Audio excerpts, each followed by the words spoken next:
In 2013, under the Obama administration, the US government unveiled the BRAIN Initiative. It was a bold bid to decode the human mind with a slick $100 million kickoff budget.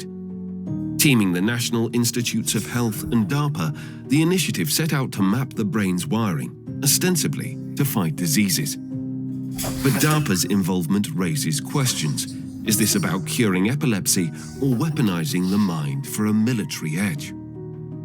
In 2023, a chilling report surfaced, a revelation about China's next frontier in warfare. Not missiles or robots, but the human mind itself. Dubbed brain warfare, this emerging arsenal allegedly includes sleep weapons, tools designed to disrupt, manipulate, or control the enemy without firing a shot. The Washington Times reported that China is developing these neuro strike weapons that can directly attack or control brains using microwave and other directed energy weapons. The report goes on to say that China's neuro strike weapons arsenal includes using massively distributed human-to-computer interfaces to control entire populations. On May the 8th, 2024, a little-noticed hearing unfolded in Washington, D.C. Not about traditional threats, but something quieter, stranger, and far more insidious. The House Subcommittee on Counterterrorism, Law Enforcement and Intelligence convened under the title Silent Weapons. Their focus: anomalous health incidents, including Havana syndrome and the possibility that invisible tools are targeting Americans, from diplomats abroad to citizens at home. The hearing didn't just rehash Havana syndrome, it probed deeper. Could these silent weapons, microwave beams, pulsed energy, pose a much greater threat than simply a mere diplomatic nuisance? What you all are saying is there's a government cover-up of the fact that something is out there afflicting, targeting us. The gaslighting of AHI survivors continues to this day as history repeats itself. America's best men and women in national security are being targeted and neutralized in a global campaign. With a high-powered microwave system weapon that may have the ability to weaken, intimidate, or kill an enemy over time and without leaving evidence. The 2012 intelligence information indicated that this weapon is designed to bathe a target's living quarters in microwaves, causing numerous physical effects, including a damaged nervous system. There's a wealth of publicly available information concerning the history of directed energy, and particularly its scientific, intelligence, and military applications. I provide an overview in my written testimony. Given the many years our government has been experimenting with developing directed energy weapons, why would anyone not believe our adversaries are engaged in the same efforts? There's more than one way to achieve this same effect on the human brain. And one of the most disturbing denials that I've seen in some of the publications leading up to our findings being published was an attempt to create the impression that no technology would allow this impact on the human brain. That is provably untrue. There have been experiments that prove that both acoustic waves, directed waves in the ultrasound, primarily the ultrasound band, but also electromagnetic directed energy, especially pulsed nanosecond energy beams in the millimeter band through something called the Frey effect, which converts electromagnetic energy into an acoustic band wave that can be within or without or outside of the audible band, can have the same effect on the human brain, which can have long-term concussion-like symptoms. From my personal point of view, making this public is the best protection. These are very covert weapons, aren't they? They don't leave behind bomb fragments, bullet holes, etc. They could absolutely be used by our adversaries and have very low levels of, very easy to deny that they were even there, that they were used. Is that correct? That's correct. There's no entry or exit wound. How they're designed is to make the target feel like they're crazy, like they're imagining things, especially on the low duration, the low intensity, long duration hits. Havana syndrome first hit the radar in 2016. Many sources suggested radio frequency energy as a culprit, echoing decades-old science on microwave auditory effects. Silent weapons hover at the edge of our understanding. But as neurotech blurs into warfare, one thing's clear. The threat doesn't shout, it whispers, making it deniable and leaving victims frustrated with the lack of help. There's clearly a risk of an arms race here. I think it's already happening. There are documents and there are statements suggesting that militaries in some of the most developed, richest, economically stable countries are already developing neurotechnology. Neurotechnology is a weaponized technology. It's being used among military organizations across the world. And we're seeing organizations like DARPA in the United States. China has established a cognitive warfare unit. Many other countries are using these technologies for experimental purposes in the military sector, developing psychotronic weapons, developing some form of cognitive affective manipulation that could be used to suppress dissent or enforce conformity. There's no collective conversation here. There are no parameters, there are no limits, there are no boundaries. It's incredibly worrying. Governments have been eyeing the prize for many decades. Influence behavior, extract secrets, and disable enemies without firing a shot. During the same time period, the United States was embarking on one of its most secretive and controversial programs, Project MK-Ultra. Launched in 1953 by the CIA, MK-Ultra aimed to master the art of mind control. Over 2 decades, the program explored a chilling array of methods, including electroshock, hypnosis, and sensory deprivation, often testing them on unwitting subjects from prisoners to everyday citizens. MK-Ultra became a sprawling web of experiments, with over 149 sub-projects pushing the boundaries of science and ethics. Among these, Sub-Project 119 stood out. Initiated in the early 1950s, it sought to manipulate human behavior through remote electronic means, exploring bioelectric signals and brainwave activation. Sub-Project 142, on the other hand, ventured into the biological realm, experimenting with animals to test a combination of drugs and electrodes on behavior, laying groundwork for later human trials. On July 21, 1977, the veil over MK-Ultra began to lift. A bombshell article in the New York Times exposed the program to the public, detailing how the CIA had spent years conducting mind control experiments on unsuspecting Americans. The piece, spurred by newly released documents, revealed the agency's use of psychological torture and covert testing, much of it uncovered through a Freedom of Information Act request. But MK-Ultra didn't emerge in a vacuum. Its roots trace back to Operation Paperclip, a post-World War II initiative where the US recruited over 1,600 Nazi scientists to bolster American military and intelligence efforts. Some of these scientists, fresh from experiments in concentration camps, brought knowledge of torture, brainwashing, and human experimentation. This knowledge found a champion in Alan Dulles, the CIA's formidable director from 1953 to 1961. Dulles greenlit MK-Ultra, envisioning it as a weapon against Soviet mind control. In April 2018, a strange package landed in the inbox of Curtis Waltman, a journalist digging into Antifa and white supremacist groups for Muckrock, a Boston-based nonprofit obsessed with prying secrets from government vaults. He'd filed a routine Freedom of Information Act request with the Washington State Fusion Center, a United States Homeland Security outfit that tracks threats and shares intel. What he got back was completely out of the ordinary.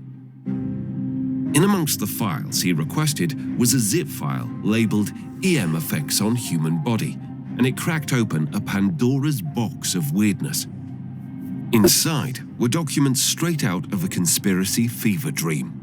Remote mind control, forced memory blanking, microwave hearing. One slide detailed a laundry list of horrors: intense electromagnetic-induced pain, broadcasting and decoding thoughts, wild flailing of the limbs when trying to sleep. Another promised to beam voices into your skull using electromagnetic waves. The files matched the symptoms of targeted individuals to the letter. So how did this end up in Waltman's hands? The fusion center clammed up. No explanation, no callback. Was it a slip-up or an intentional leak? An intel officer trying to do their part to warn the public? So, if psychotronic and directed energy weapons are being used against the public, why hasn't there been any whistleblowers or media coverage? Well, actually, there has. Former governor of Minnesota, ex-Navy SEAL and WWF wrestler Jesse Ventura covered the targeted individual program in a 2012 episode of his hit show Conspiracy Theory. In the episode entitled Brain Invaders, which is available online, he took viewers into the world of targeted individuals. So when MK Ultra came to the forefront and it became public knowledge in the 70s, the government said they canned the program, it was gotten rid of, and you're chuckling over that. Is that untrue? Well, did they get rid of the mind control program, or did they just rename it and take it somewhere else? It was a shell game. They had a procedure where they actually put a transmitter transceiver in your sinus cavity, and it was hardwired into your brain. What would they use today in substitution for that? Microwaves. And they can target one individual with this? They have the ability to do that? Well, yes, and they also have the ability to do mass population. They have the ability to do that? Well, there's a variety of answers, and all of them go back to the same thing: electromagnetic pulse. They put thoughts in their heads, they hear voices. What would be the government's purpose for doing this? Absolute control. One of the guests interviewed in the episode was Dr. Robert Duncan, a Harvard-trained scientist who worked with the CIA, DARPA, and the Department of Defense. I've worked on projects for the CIA, Justice Department, Department of Defense. We've run into a few people that claim they got voices in their heads, they sleep inside tinfoil boxes, they do a lot of crazy things, it seems, but when they talk to us, they seem totally normal, they seem totally sane. Are these people crazy, or is the government doing this to them? The government's doing this to them. They're called voice of God weapons. So you know for a fact that these weapons that you worked on, they're being used domestically today? Absolutely. It's the ultimate weapon. To your knowledge today, are there citizens of this country that are being abused with this technology? Worse than abused, that's a light word. They're being tortured. They easily could be broadcasting across the country messages to people and causing them extreme pain. That's part of the whole world domination strategy. Control the population from subconsciously to consciously. So what you're telling me, every one of us should be in fear of this because every one of us at some point will be targeted? The technology's advanced that far. In another interview with the Danny Jones podcast, Duncan went a lot further. A lot of these school shootings, I think that you hear about on the news. They hear voices. And the news, the mass news media will just write them out. Oh, they're crazy. About 20 years ago, I realized some of my research was being utilized on my own citizens. And that was unacceptable to me. And since then, I've done hundreds of interviews, interviewed 2,500 victims or targeted individuals, as they're called. We've been working on the same weapons, directed energy weapons, often referred to as DO, mind control weapons. Chinese are working on them. The Russians and U.S. have had them for a long time. It can be done through microwave directed energy if it's amplified. And in fact, there's something called the fray effect, The Army had it on their website called V2K, and that's how a lot of people refer to it, that can pipe voices into someone's head. You can't plug your ears. It actually vibrates the brain, which is like many concussions, through the small pulses that expand the tissue and then contracts it, then goes to the inner ear where they can hear it.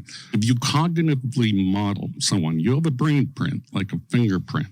And if you use autocorrelation techniques, and there's a way, and we'll just kind of wave our hand, functional MRI that you can do at a distance over the earth, you have every human being's brain pattern. You can control 8 billion brains on the planet, potentially, read them. So in that situation, you'd want it continuous, and you'd beam the entire earth over it. You're like a cell phone. Your brain is a circuit. So if you're dialed in, once you have a cognitive model, you would never be able to escape it under the magnetosphere or ionosphere. It's worldwide. Duncan isn't the only whistleblower. In a 2012 interview with the International Centre Against Abuse of Covert Technologies, Barry Trower, a British physicist, former Royal Navy microwave weapons expert, and MI5 MI6 debriefer, says he saw the creep of these silent weapons decades ago. I trained with the government microwave warfare establishment. With one pulse frequency, you can just make people so suicidal, they can't be bothered to act like a demonstrator anymore. All they want to do is sleep or lay in bed all day. So if you're targeting demonstrators, you make them suicidally depressed. If you want to cause a specific psychiatric illness, you would have an infrared device that followed the person, and you would link it to a pencil-thin microwave source, so the microwave beam would always target a specific gland or a specific part of the brain or an eye or a heart.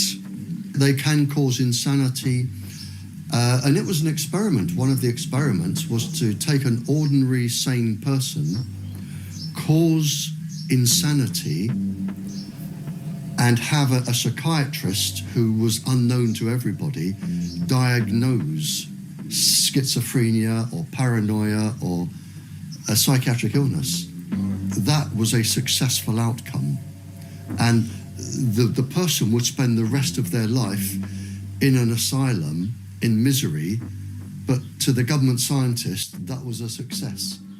She stands at a crossroads, a marvel of human ingenuity, a lifeline for the broken, a window into the mind's deepest secrets. But as we've seen, its shadow stretches far beyond healing. The tools that promise to enhance us could just as easily enslave us, turning the brain, the last bastion of our individuality, into a battlefield. This isn't a distant dystopia, it's a risk we're already flirting with. Are targeted individuals the digital lab rats? We know from MKUltra that these kinds of programs are possible and don't ask for permission from the people they recruit as guinea pigs. Now, neurotech hands them sharper tools, nanotechnology, real-time brain data, directed electromagnetic pulses. Zbigniew Brzezinski saw it coming. Brzezinski wasn't just an author. He was a man who'd helped shape US policy under President Jimmy Carter. In his 1970 book, Between Two Ages, the future National Security Advisor warned of a technotronic era, a world where technology and psychology fuse to control entire societies. He wrote of elites wielding data and science to manage humanity, predicting a grid so tight it will soon be possible to assert almost continuous surveillance over every citizen. In one of the most famous quotes from the book, he wrote, "I foresee a time when we shall have the means, and therefore inevitably the temptation, to manipulate the behavior and intellectual functioning of all the people through environmental and biochemical manipulation of the brain." Was this just a good guess, or a chilling warning from an insider who knew where military advances were headed? Brzezinski wasn't alone. In his final goodbye address, President Dwight Eisenhower gave the world a stark warning. In the councils of government, we must guard against the acquisition of unwarranted influence, whether sought or unsought, by the military-industrial complex. The potential for the disastrous rise of misplaced power exists and will persist. We must never let the weight of this combination endanger our liberties or democratic processes. Yet in holding scientific research and discovery in respect, as we should, we must also be alert to the equal and opposite danger that public policy could itself become the captive of a scientific, technological elite. Fascism doesn't need jackboots when it can whisper directly into your neurons or zap you for wrongthink as soon as an idea creeps into your mind.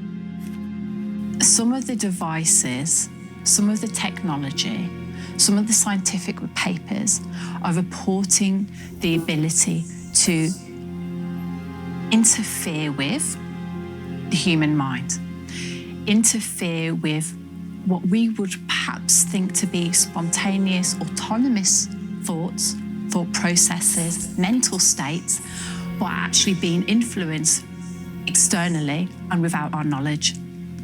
That's a complete violation, a complete erasure of our individual autonomy.